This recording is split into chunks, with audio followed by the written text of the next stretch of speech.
새학년이 시작된 3월, 초등학교 2학년 교실 안에는 선생님과 학생들 간의 설렘으로 가득 찼는데요. 하지만 교실 안의 분위기가 한순간에 깨져버렸습니다. 한 남자아이의 돌발 행동이 시작된 건데요. 자기 책가방을 들어서 제 귀와 옆얼굴을 가방으로 후려쳤어요. 저를 후려친 후에도 절 걷어차고 치매에 뱉거나 실내화를 벗어 던져서 그걸 다시 저에게 던지고 욕하고 그러고 있었고요. 그런데 학생의 폭행은 이게 끝이 아니었습니다. 교사에 따르면 이후 더 충격적인 상황이 벌어진 건데요.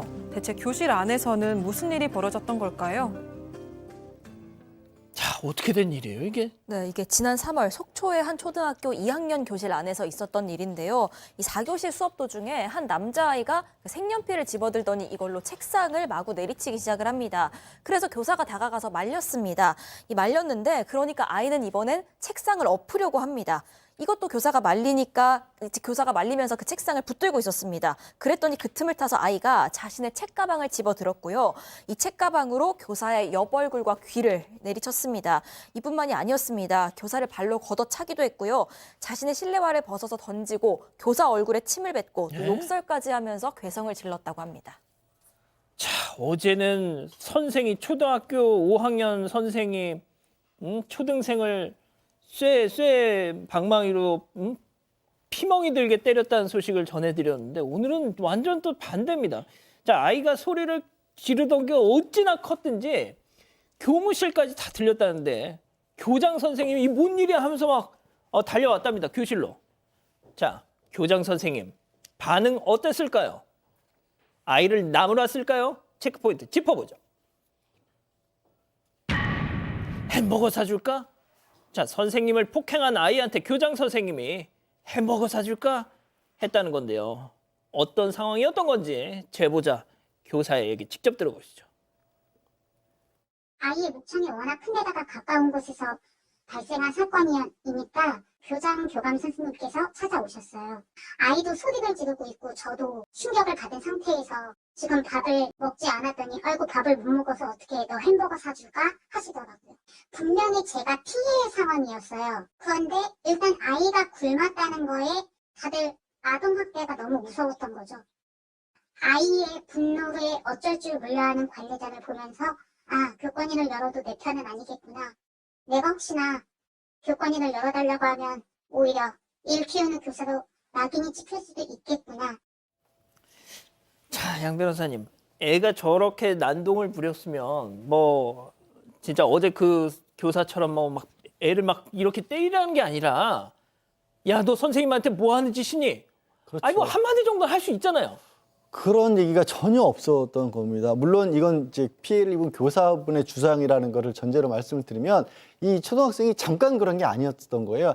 4교시가 끝날 무렵에 난동을 시작해서 점심시간 내내 난동을 부렸던 겁니다. 그러니까 이 선생님하고 이 학생 둘 다 점심을 못 먹은 거죠. 그래요. 그 상황은 이해가 갑니다. 그런데 문제는 교장이 쫓아와서 아이에게만 물어봤다는 거예요. 밥 못 먹어서 어떡하냐. 햄버거라도 사줄까?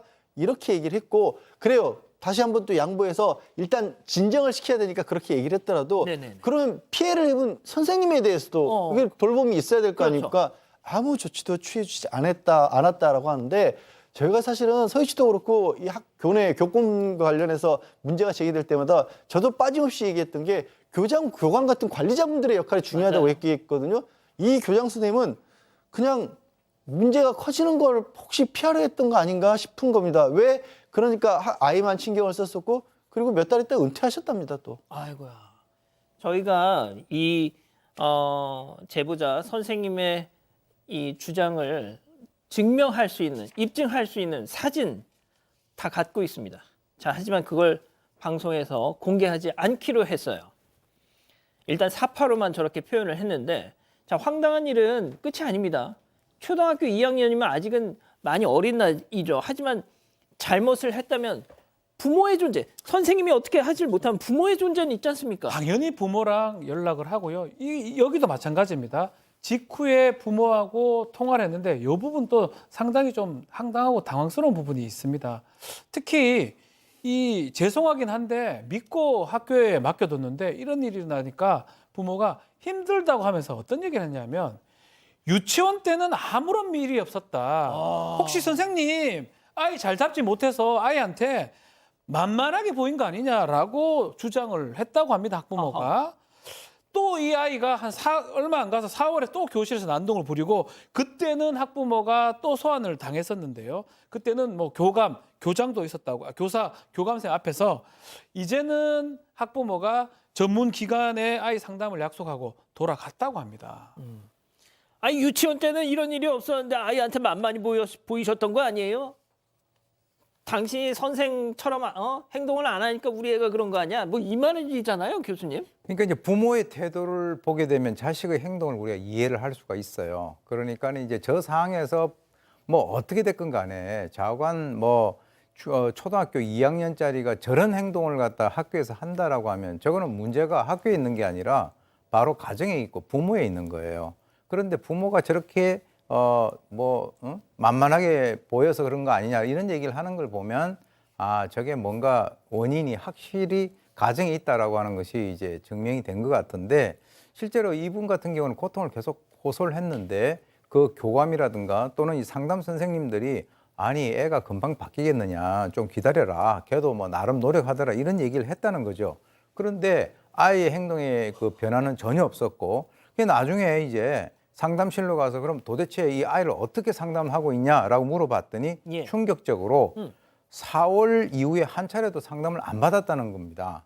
그러니까 무슨 말이냐면 예. 그냥 말로만 그런 립 서비스만 하고 거기에 대한 조치를 학교 차원에서는 전혀 하지 않았다라고 하는데 이런 행동하는 아이들이 점차적으로 지금 그 뭐 초등학교 때 뭐 고학년이 아니라 저학년에서부터 지금 이제 그 많이 그 발견이 되고 있는데 그 여러 가지 어떤 문제가 있겠죠. 그래서 아까 같은 경우도 너 햄버거 먹을래라고 했던 그 교장 선생님 같은 경우도 그리고 난 뒤에 퇴임하셨잖아요.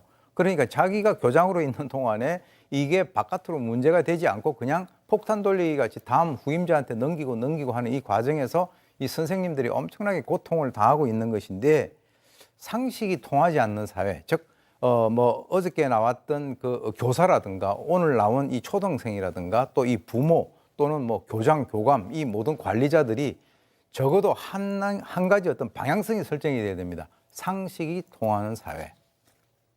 자, 만약에 여기 이 정도까지였으면 선생님은 제보를 안 하셨을 거예요. 한 가지 사건이 또 벌어집니다. 또 선생님을 때렸습니다. 자, 이제 이게 문제입니다. 이거는 지난 11월 30일에 있었던 일입니다.